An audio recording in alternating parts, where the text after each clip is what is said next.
Hello and welcome to Talk of Today, where we explore developments in science, technology, and society, and what they could mean for the future. I'm your host, Sam Barton. Today we are talking about meditation. Meditation has exploded in popularity in recent years. Once thought of as purely a spiritual practice, the physical and mental benefits of it are now being recognized by science. Secular institutions like schools and corporations are jumping onto the Zen train to reap these benefits, which range from increases in productivity, improved sleep quality, increased creativity, as well as reduced stress and anxiety, to just name a few. On a side note, there's also the fact that some people report of meditation inducing psychedelic experiences, which is a tantalizing prospect in of itself. While the health benefits are widespread and remarkable, what I'm more intrigued about is the idea of self-mastery. A sentiment echoed by celebrated thinkers for thousands of years is that mastery of oneself is, in a way, a prerequisite for flourishing. The Buddha said that the greatest worth is self-mastery. Aristotle mused that knowing yourself is the beginning of all wisdom. And Da Vinci said that one can have no smaller or greater mastery than mastery of oneself. In a world where opportunity has never been so abundant, the biggest obstacle, at least from my own experience, is myself. I'm sure you can all relate. Getting started on that report that you've been procrastinating on, turning down the free pizza available in the office, or stopping yourself from making that snide comment are all things we wish we had complete control over. The talk of command and understanding of the self is beginning to pervade more secular mediums as well, with people like Gary Vaynerchuk, entrepreneur and social media sensation, extolling the benefits of self-awareness, expressing that it's one of the most important traits to master when it comes to making your own success.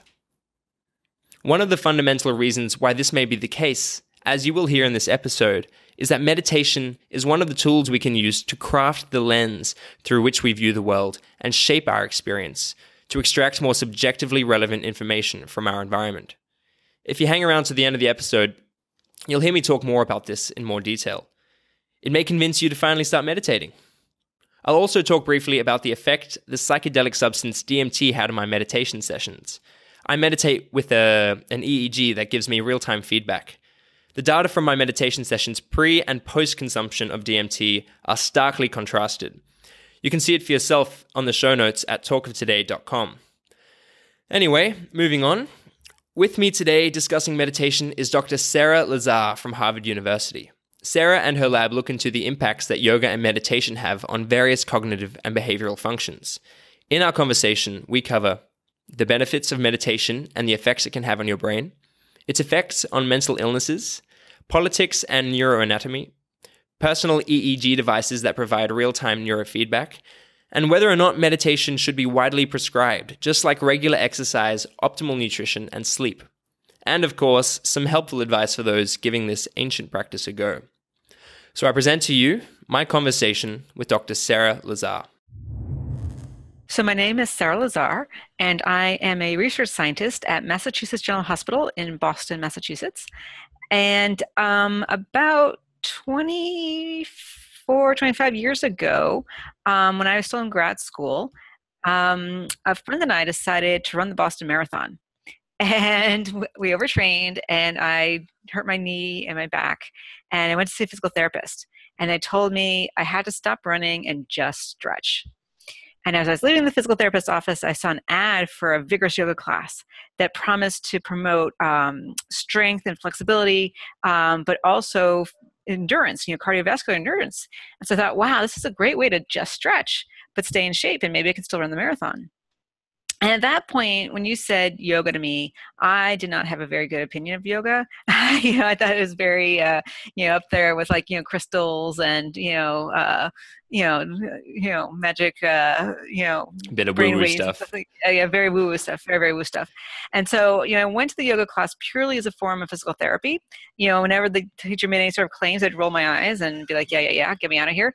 But I stuck with it. And the amazing thing is that after about a month, I really started to notice some really profound impacts on my life, that I was much calmer and less reactive. And I just really started seeing people in a different way and thinking about people in a different way, and really had a profound impact on my life. So as I finished up grad school, I decided that I want to switch and start doing this research. And so I've been doing it ever since. And when you say switch, what were you doing prior to? Oh, yeah, no. So before, my PhD is in molecular biology, and so I looked at bacteria. Oh, okay. So very, very, very, very different. But I was interested actually in how bacteria respond to stress. In a way, it's not really. Yeah, We're we're kind of just sort of related. big, or we're just a lot bigger. I mean, we still get stressed Yeah, out just about exactly, different things. Uh, exactly. Yeah. so what have you been looking into? I know you've been researching yoga and meditation. How have you carried out the research? Right. So some of the first studies. So I use a tool called MRI, right, which is like the MRI machine. Like, if you hurt your knee and you have to go get an MRI of your knee or your back, it's the same machine, but it's modified specifically to look at the brain. And you all have probably seen pictures of, brains with yellow spots on them. So that's what I do. And that's my main tool of choice. And so back when I first started doing this research, they were using it to look at brain activity. And a few studies had happened where they were actually looking at the structure of the brain. So actually looking at like all the folds and how much gray matter and white matter people had. And so that was pretty new. And there was a study showing that they took people who had never juggled before, they scanned them, they taught them how to juggle, and then they scanned them again 3 months later. And they showed that part of the brain that's involved in detecting visual motion increased, from practice learning how to juggle. I thought, wow, look at that brain change in the brain in just 3 months. And at the time, I'd been doing a study of long-term meditation practitioners, people who've been practicing for 5 or 10 years. I thought, wow, if juggling for 3 months could do that to your brain, what would meditating for 10 years do to your brain? So I looked at the brains of my subjects compared to people who didn't meditate, and I saw that there were definitely differences in their brain structure. There are several brain regions where there's more gray matter in the long-term meditators compared to the controls. So that was pretty cool. That was our first big study. But then I thought again about that juggling study and thought, okay, 3 months. Currently, or back then, and still, if you go to the doctor and you say, hey, I'm stressed, they're likely to send you to a meditation-based stress reduction program. And those are about 2 months. And at the end of those 2 months programs, people are like, oh my God, this changed my life, just like I had seen with the yoga. And so I thought, okay, again, if juggling for 3 months can change your brain, what about, these 2 month stress reduction programs? So again, we'd scan people before and after this 2 month stress reduction program and compared them to controls who had never meditated, just scanned 2 months apart. And again, we saw that there was changes. We actually saw changes in 2 months in brain regions related to stress and well-being and memory and compassion in these individuals in just 2 months. So what regions of the brain were affected or were shown to have significant changes? Right. So one of the main regions we found is a region called the PCC. And the PCC is a part of the brain that's involved in attention and mind wandering. It's the number one region that's impacted by Alzheimer's disease, and why people with Alzheimer's sort of don't know where they are and sort of lose a track of who they are, and they have a lot of mind wandering problems. The other region that's impacted by Alzheimer's disease is called the hippocampus, which is the main part of the brain involved in learning and memory, and that is also positively impacted by meditation. And so the idea is because when you meditate, you're remembering to pay attention to the present moment. So you're practicing paying attention, you're practicing remembering to pay attention. So we think those are the reasons why those two regions are positively impacted. We also saw a decrease in the amygdala. The amygdala is the main fear and anxiety part of the brain, and that was correlated with the change in stress. And when you say And, a change, is it in volume, or is it in terms of density, or are they correlated, or could you look at them they're in the related, same way? yeah. So, right. So we looked at density. And so what does this mean in terms of what's going on in the brain? Good question. So excellent question, actually. So with MRI, we can't go and look at the cellular level or the molecular level, see what's going on. We really can just see at the very gross level. But with animals, they're able to go in and actually chop up brains. And so what they do with animals is they teach them some new tasks. They see similar changes in MRI, and then they chop up their brains to see what happened. So in animals, what they see is that because we're born with all the neurons that we're ever going to be born with, right? And so we're not getting new neurons. So what they see in animals is that neurons look sort of like trees with lots of branches and lots of roots. And although you're born with all the neurons you're going to have, the amount of roots and branches varies dramatically over our lifespan. So when you learn things, you grow lots of new branches or lots of new roots, and the roots and branches are what connect the neurons to each other. And that's where all the thinking and the cognition and the stuff actually happens, is in the roots and the branches and where they interact. And so what we think is happening with meditation is that it's promoting the growth of these roots and branches. And so there's more ability to have cognition, and it's enhancing the function of those regions by producing more branches and roots in those areas.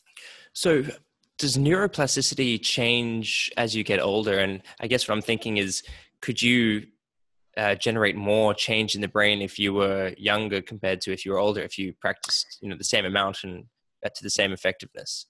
Right. So they were actually doing that study right now. We don't know is the short answer. Probably it's a little less effective for older people, but we do know that there are some people who started practicing when they were older, and it does seem to have beneficial effects for them. And right now, the study I'm doing, certainly the older people are seeming to be enjoying it, and they say it's helping them. Again, we don't know if it's the same amount as the younger people. We'll have to wait for the end of the study, but stay tuned. Okay, well, that's exciting. Do we know if meditation and yoga have the same effects, or I know they might be similar, but what? Right. Again, we did a study. The study is with long-term meditation practitioners and long-term yoga practitioners. So it's hard to say. Like, we haven't done a study where what we need to do is randomize people.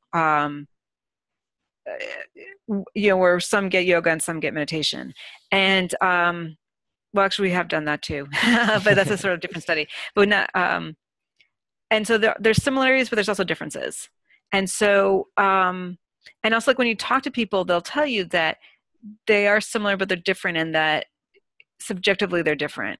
Yeah, some people when they do yoga, I mean, I've done yoga a few times, not too many times, and once, like the first time, I was literally just stretching. I wasn't really, breathing properly and doing all that sort of stuff. But the most recent time I went, I really got it was quite meditative. So I think like there's huge subjectivity in, I mean, how people approach it and all that sort of stuff. So that'd be quite hard to control for, but yeah. And I think it's the same with meditation, that first few times you do it, you're like, what am I doing? And, and so it takes a few times to really understand what you're doing and to really get in the zone. I mean, some people pick it up like that, but, most people struggle with both of them a little bit. And so the cool thing was that in both the studies, we did find that there was overlap, but there was also some things that were unique to yoga and some that were unique to meditation.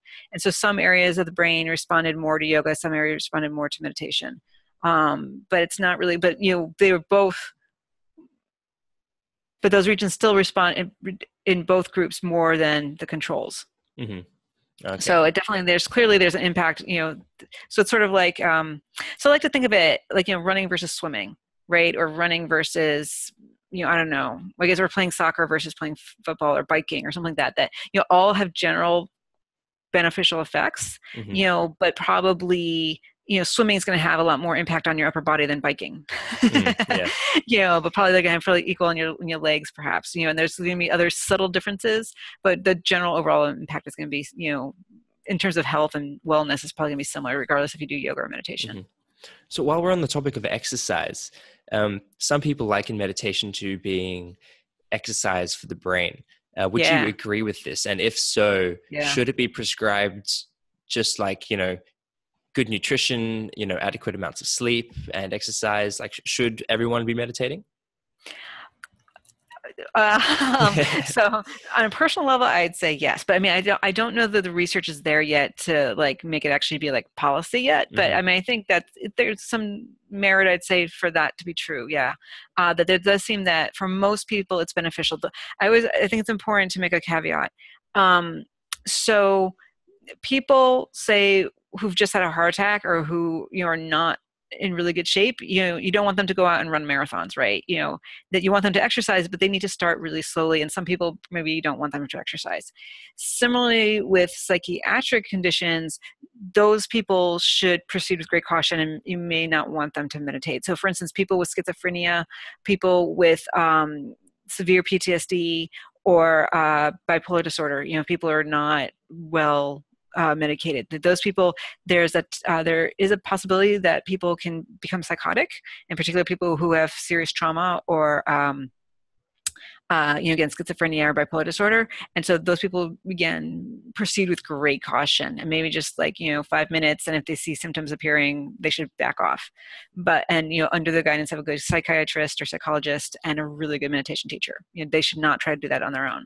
But if people are, generally psychologically healthy, then yeah, I think 5, 10, 15 minutes of practice a day, could be really beneficial. What about those with depression or anxiety Mm-hmm. or ADHD? Because the mental illnesses range vastly in terms of how they affect you and what they can do. So, Right. what would you comment on those specific Yeah, no, elements? definitely. There's a lot of research demonstrating that it's very effective for reducing symptoms, particularly with depression. It seems to be very good at reducing the recurrence of depression and for minimizing, reducing symptoms, and also with anxiety. It seems to be very, very good for anxiety.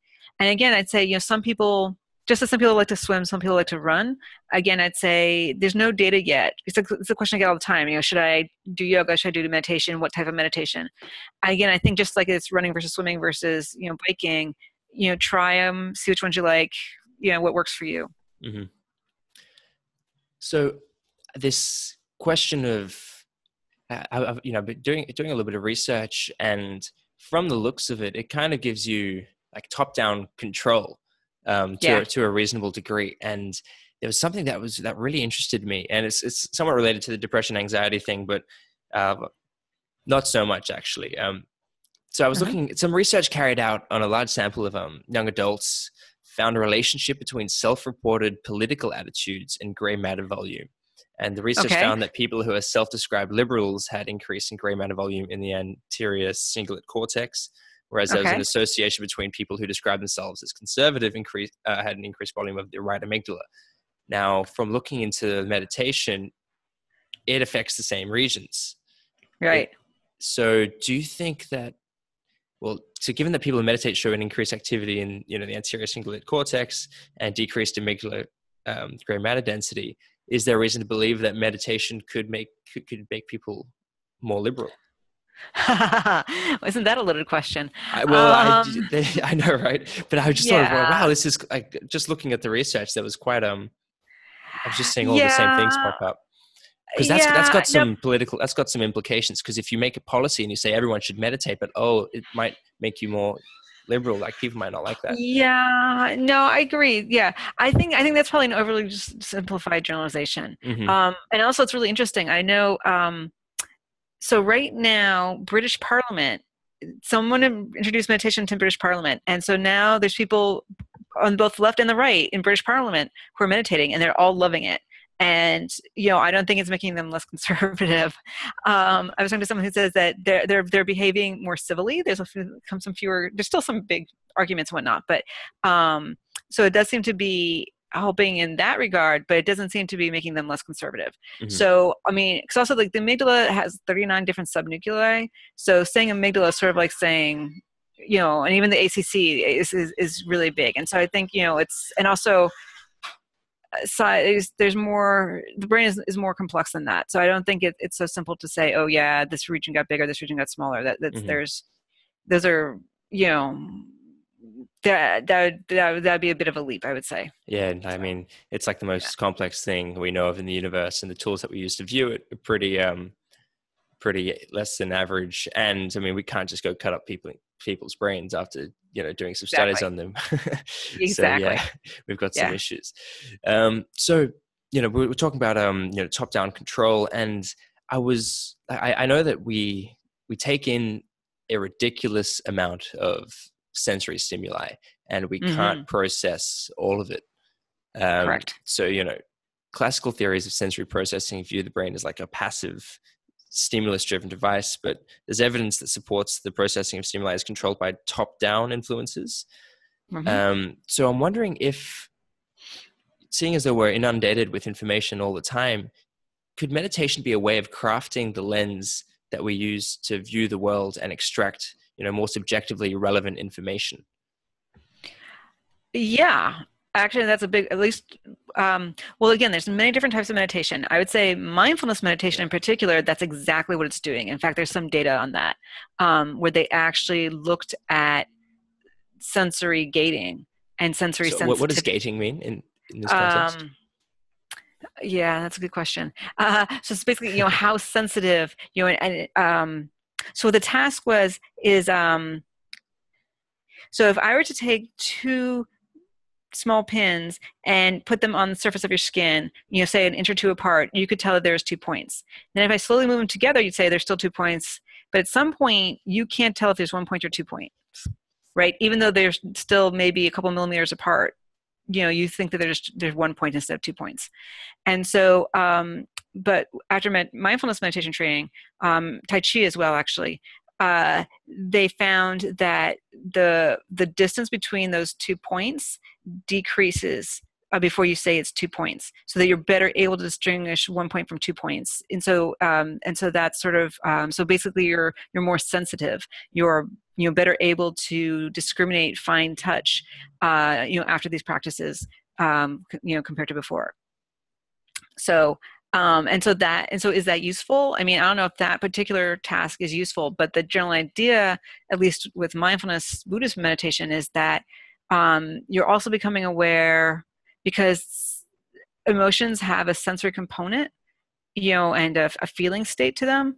And Very so you're not visceral. just, Anyone who's yeah, like felt, anger or any emotion, you really feel it's quite remarkable actually. And I've noticed that in my own practice that I've become a lot more aware of my body's responses to situations, and exactly. it's remarkable how strong it can be at times. It's somewhat Exactly. unnerving. Yeah, and also you start becoming more aware of like really subtle emotions. Like you don't even realize you're feeling it. It's like, oh, hold on. And you feel that little feel that is associated with, anger or sadness or pride or whatever. And so you're starting to really notice really subtle emotions in your body. And so that's really wonderful. And that's really the goal of the practice, is to really to like you said, to become more aware, to become more in touch with your feelings, literally more in touch with your feelings through the increased sensory awareness. So I think I got a little bit excited because I mean, it's I'm so interested in this topic, and I kind of just jumped ahead. Can we talk about the different types of meditation, Oh yeah, and definitely. what Yeah. sort of I don't know if we know to what extent what the differences in their effects might be, but could you just speak on Right. them or comment on it? Yeah, so most of the research has been done on mindfulness, just because And there sorry, were, just could we just define yeah, yeah, let's say the someone who mindfulness, has yeah. absolutely no idea what meditation Okay. is, All or right, so what we'll is do a little bit of mindfulness history meditation? also Yeah. too. All right, so way, way, way back, thousands of years, there were certain forms of meditation developed, and mostly in India, and and a lot of them don't even exist anymore today, or they morphed and changed. And so there's many forms of meditation are very devotionally based, where you bring to mind the image of a god, or some sort of deity or something, and often it's mantra based, so you repeat a word or phrase over and over again, and often they are very much about training attention. So you repeat a word or phrase over and over again, or maybe you look at a flickering candle, or you have a very complex image and you just focus it. And the whole idea is you're really focusing attention. And very importantly, you're excluding sensory experience actually. Right. And it's very much, and so you get very one pointed focus on this one object. And it's sort of become into like a trance state. And they've actually shown that people in these trance states, like they've actually like shot off guns next to them and stab them, and they don't flinch. Right? How do you They're get just, the ethics board to approve the stabbing? yeah. Well, maybe not stabbing, but Yeah. poking them hard, and yeah. Yeah, And yeah, some of yeah. this was done, before the IRB. This is some of these studies are many, many Uh-huh. years old. But anyways, and so they don't react because they're in this really deep trance state. But then the idea is that in that deep trance state, they become one with the universe or one with God, and they have these intense spiritual experiences. So then the Buddha came along about 3,000 years ago, 4,000 years ago or so, and he did those, and he felt that there was something missing, and so he developed this concept of mindfulness, and he really championed this concept of mindfulness. And what he says is that, yeah, those states are great, but also even just walking around during the day, you want to have a different mind state. And that mind state is mindfulness, and that's really important. And so what is mindfulness? So mindfulness is present moment awareness of sensory experience in a non-judging, accepting way.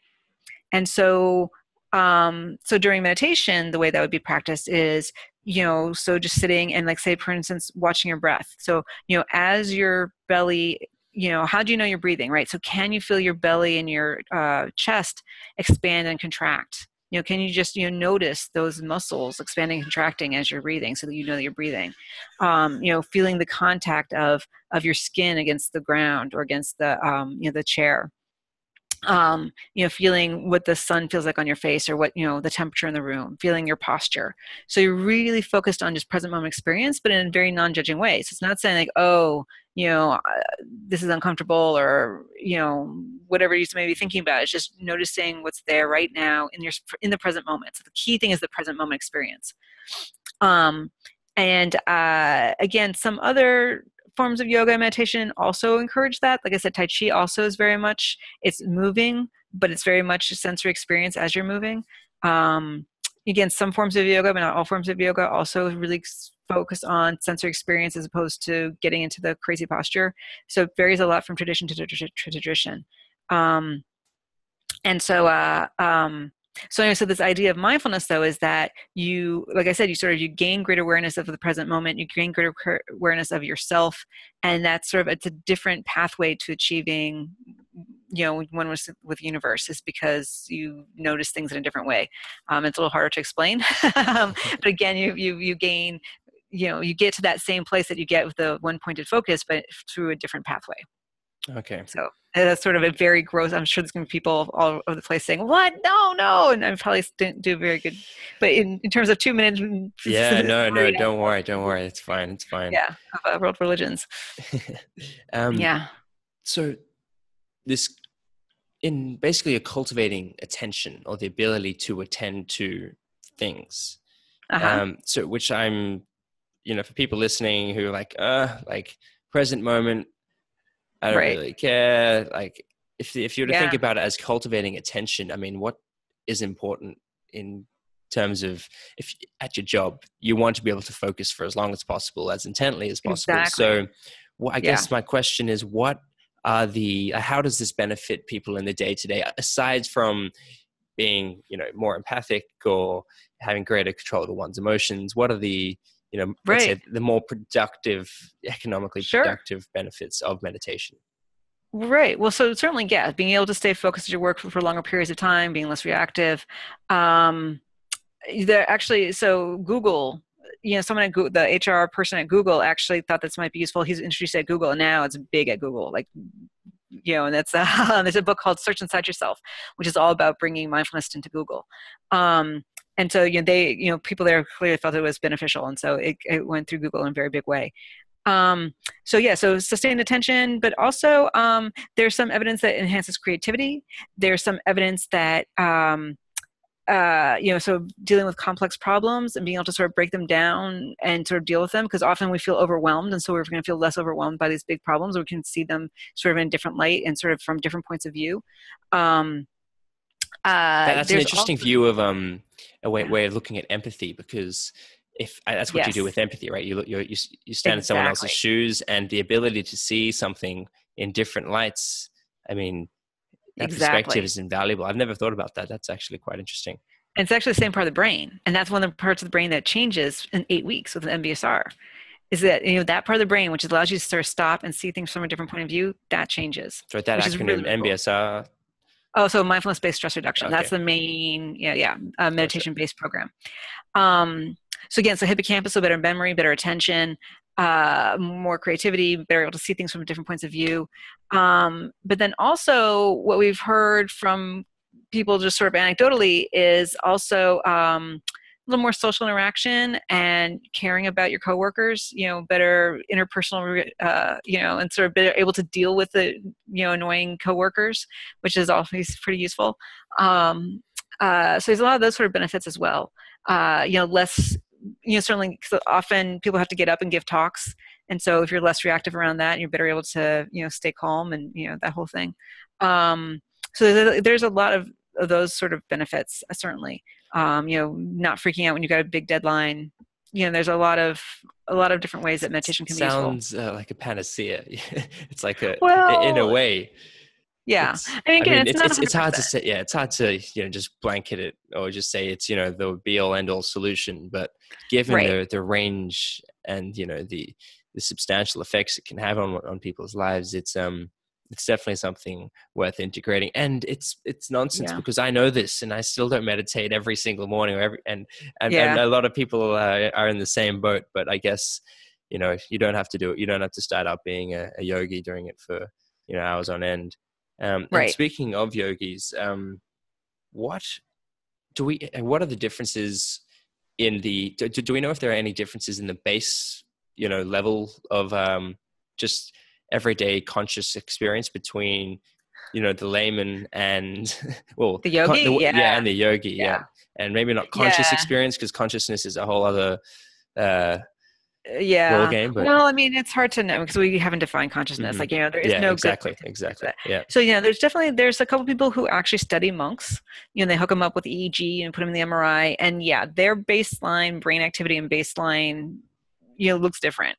Their brains are definitely different, which makes sense. I mean, it's sort of like saying, is the body of an, Olympic athlete different than, the average Joe? Well, yeah, obviously, their body's going to be very, very different. So same again, like it's a mental exercise. Hmm.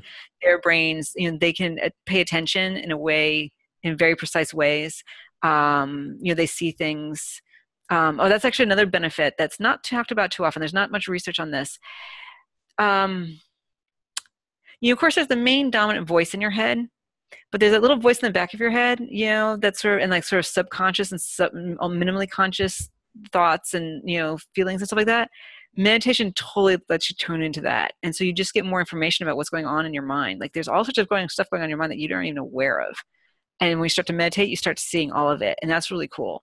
And again, and that's a lot of things that the monks talk about is that, they can, they see the unproductive thoughts. They see the little thoughts that are just, you know, mean sometimes, Hmm. and these sorts of things. And so that's a big part of what happens is that big, and they train their mind to to really just be focused on the present moment, not to get distracted. And we can see that in the brain scans. Okay. Yeah.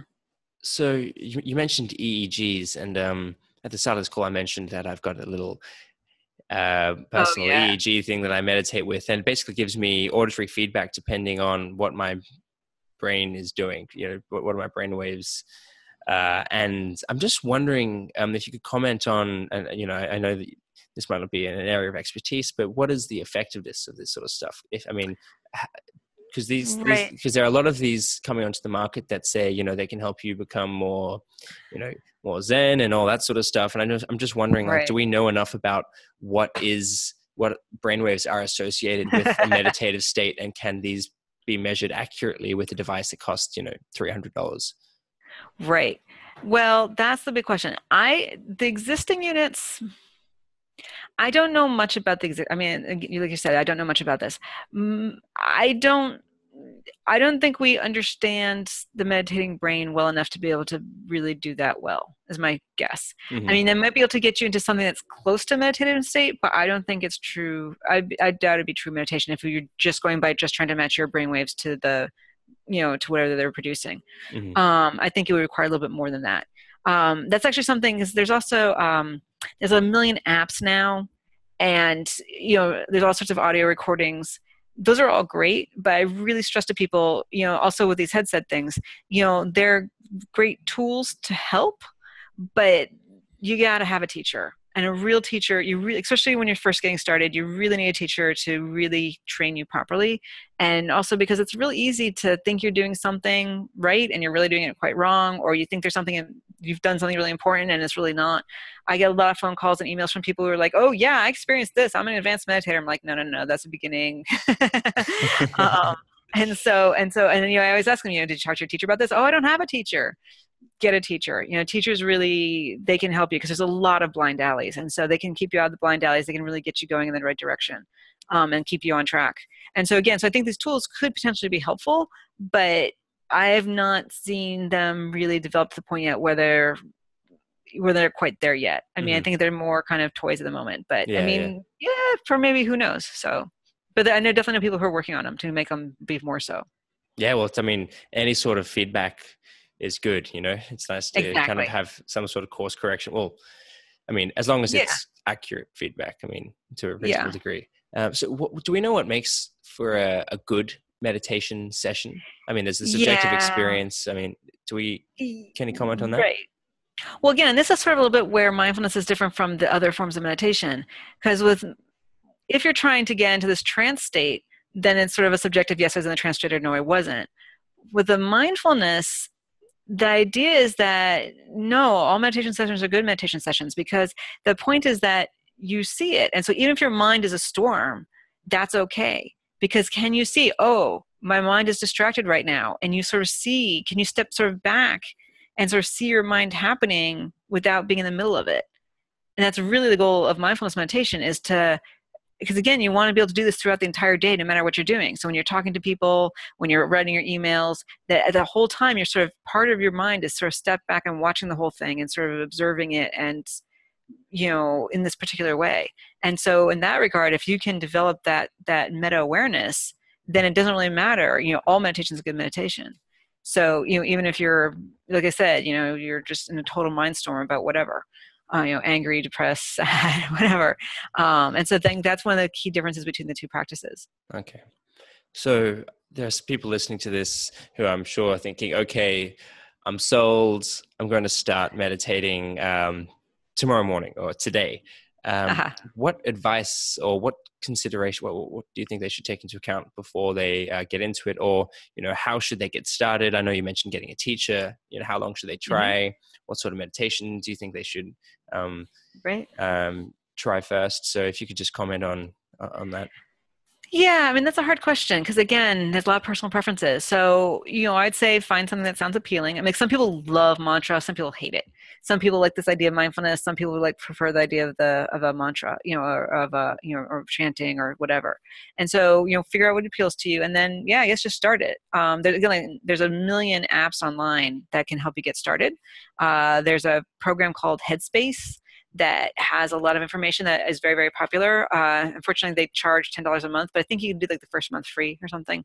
I think they've got the Take 10. That's what it's called. You get 10 free meditation sessions, and then after that, you have to start paying for the subscription. But he's got a very calming voice. His voice, the guy, I'm not sure if it changes, but it's. I mean, I just thinking about it makes me feel a little bit more. Yeah, he used to be a monk. He was a monk for several years, and then he, started this company. So it's, which is interesting in itself. But yeah, so that might be a good way to at least get started. But just to see, okay, do I like this? Give it a try. But like I said, after, you definitely want to start with a teacher, fairly soon, because again, you're going to have questions. You're going to be, you don't want to go from the blind alleys. And again, if you don't like that type of meditation, find something else. And what about these silent retreats? And you can disappear for a day or 3 days or 10 days, a week. Yeah. Would you? 3 months. Yeah. Yeah. I've heard that it's if you're a beginner, it's not recommended just to go off on the 10-day one, because Correct. you might struggle. Would you suggest that before people look into doing these things or go on them, they at least have a teacher or have meditated for a few months, just based on your own experience? Definitely. Yeah. And definitely working with a teacher, having a sense of it, making sure you're practicing. But no, the retreats are fantastic. I've been on several of them. And no two are the same. Some of them, it's smooth sailing. Sometimes they're rocky. So that no two are ever exactly alike. But definitely, I've been practicing for several years before I went on my first retreat. But again, I know some people who, like you said, a couple months and then go on their first one. And I also, because I had done several 1-day retreats and 2-day retreats before I went on my first 10-day retreat. So definitely, I would say maybe do at least 1 or 2 1-day retreats before you go for a week. Yeah. Alrighty. Well, I think that that covers everything I wanted to cover. So Excellent. Thank you very much. Thank you. This is a lot of fun. And actually, sorry, I always do this. People who've listened to the past episodes, I always say like, oh, yep, that's about it. Wait, no, hold up. Is there anything that you'd like to mention to the people listening, or are there any, plugs that you'd like to make? Is there anything you'd like to say to the people listening? So again, this gets back to if you're starting, probably the most important thing to remember when you start is to be kind to yourself. because you're going to sit down and your mind's going to wander all over the place. And you're going to think, I can't do this. This is too hard. And this is not for me. Be kind. It takes a lot of time and a lot of patience. And so a lot of patience, a lot of self-kindness. That's part of the practice, is practicing being kind to yourself.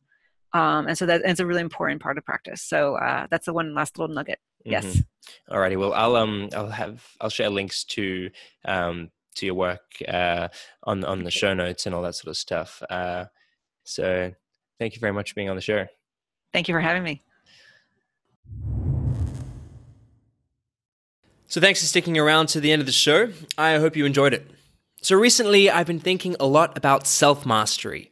Over the past few months, I've repeatedly heard the concept that we manufacture our own reality. I've been listening to Jordan Peterson, a clinical psychologist from the University of Toronto, who is blown up on the internet, and I've been reading the book How Emotions Are Made by neuroscientist Lisa Feldman Barrett, who I'll be interviewing over the next few weeks. They've both made me really think about how we are architects of our own reality and what that means when it comes to making decisions about improving our lives. Hence why I asked Sara Lazar in the interview about meditation being a tool we can use to craft the lens through which we view the world. I thought about this the other day. There are some people who swear by the law of attraction, which was popularized in the book The Secret, which is also a documentary. The thought is that by putting out good vibes into the universe and thinking about what you want to happen in your life, the universe will deliver it to you. This is a bit hard to prove, as you might imagine. But I think there might be an explanation rooted in neuroscience rather than the new age stuff that might make more sense. So basically, by thinking about whatever goals that you have or anything that you'd like to achieve, you might change the way you process information. So basically, as was described in the podcast, we take in a huge amount of sensory input, and it's just impossible for us to actually process all of this. So the brain filters it.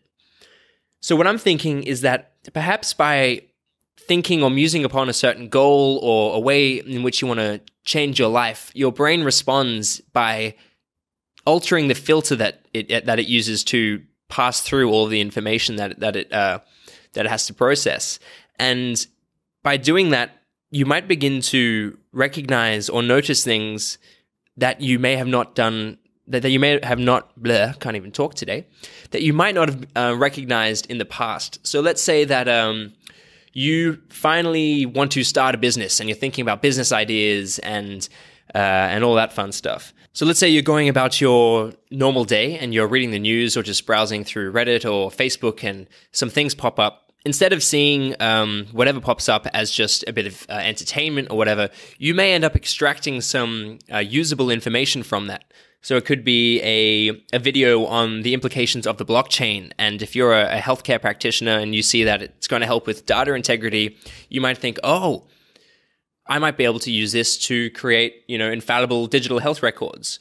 Or virtual reality, let's say that you're a meditation practitioner and you're like, oh, imagine what you could do is then create a virtual reality simulation whereby you use a neural feedback device to change the reality that you're in while meditating. This is an idea I had a couple of years ago, but it never transpired.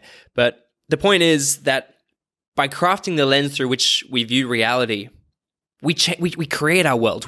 And by creating that world, we can then take action based upon whatever's being presented or whatever we are creating. So that thought is really quite tantalizing because it really places the onus on us. So I don't know. I've just been thinking about this over the past few weeks. Whether or not it's true or to what degree it's true, who knows? But I think it's worth looking into because it's quite exciting because, like I said, it places the responsibility on us in a way to change how we view the world in order to make decisions or optimize for whatever we wish to achieve. So I hope you enjoyed my scattered musings, and any thoughts, just let me know. You can get in touch through Twitter. I'm at Sam H. Barton, or you can get in contact through talkoftoday.com. So yeah, say hello. So I've got this meditation headband called the Muse headband, and I meditate with it. It's an EEG, so it measures my brain waves and gives me real-time auditory feedback depending on what's going on in my brain. So my meditation practice has been a bit here and there, but I've been doing it quite regularly. And I've got data from before I tried this psychedelic substance called DMT, and I've got the data from afterwards. So as you can see if you want to check it out, you can look at this data on the Talk of Today's show notes or in the YouTube video, which is linked in the description. You can see that leading up to trying this psychedelic substance, I was a bit scattered. I wasn't very calm. My brainwaves are kind of all over the place. But after consuming this substance, I was basically zen as fuck.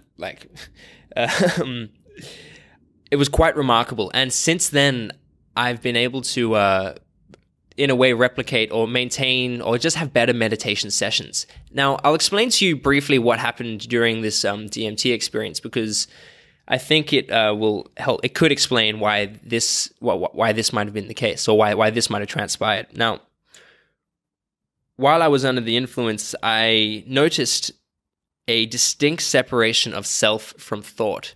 And it was literally as if I was viewing my thoughts out 2 meters in front of me. And after about 30 seconds of seeing my thoughts, I was like, oh, God, Sam, just please shut up. You're distracting yourself and, enjoy the ridiculous experience that you're going through. And I think it was that separation from self and thought that really has caused or had a huge effect on my meditation sessions afterwards.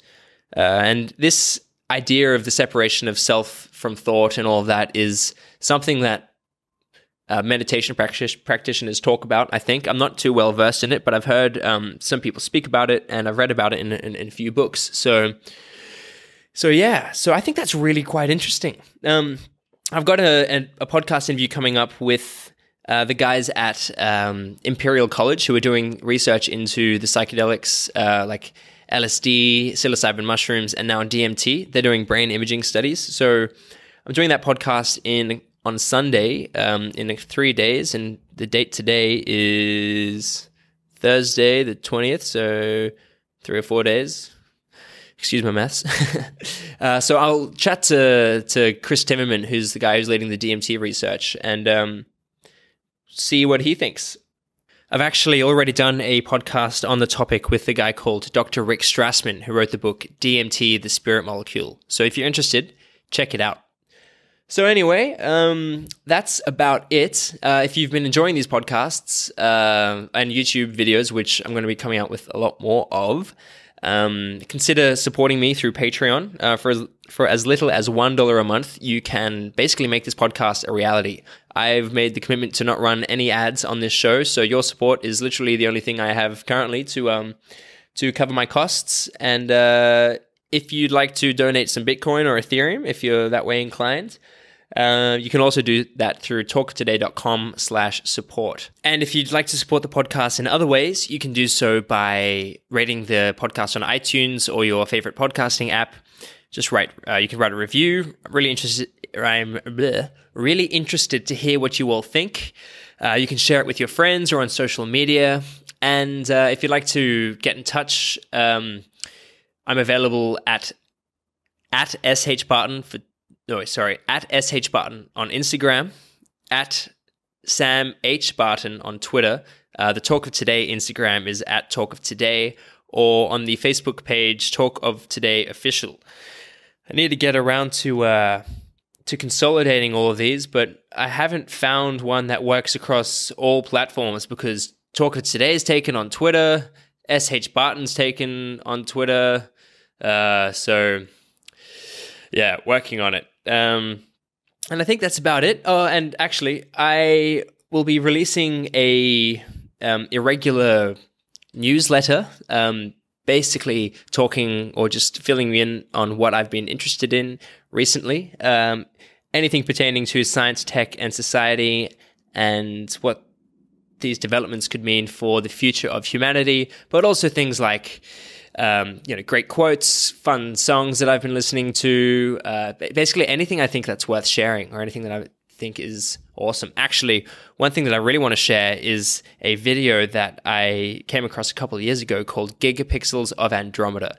And I rate it as the top 3 videos I've seen in my entire life, because what it is an image of the Andromeda galaxy, which is, I think, 43 gigabytes in size. And this video is about 3.5 minutes, and you just zoom in on this picture, and it just pans across the galaxy, and it's just insane. There's just an incalculable number of stars there, and they look like grains of sand. So if you want to be just absolutely bamboozled by the scale of the universe, check that out. And that is all, my friends. Take care, and thanks for tuning in. Until next time. Until next time. Until next time.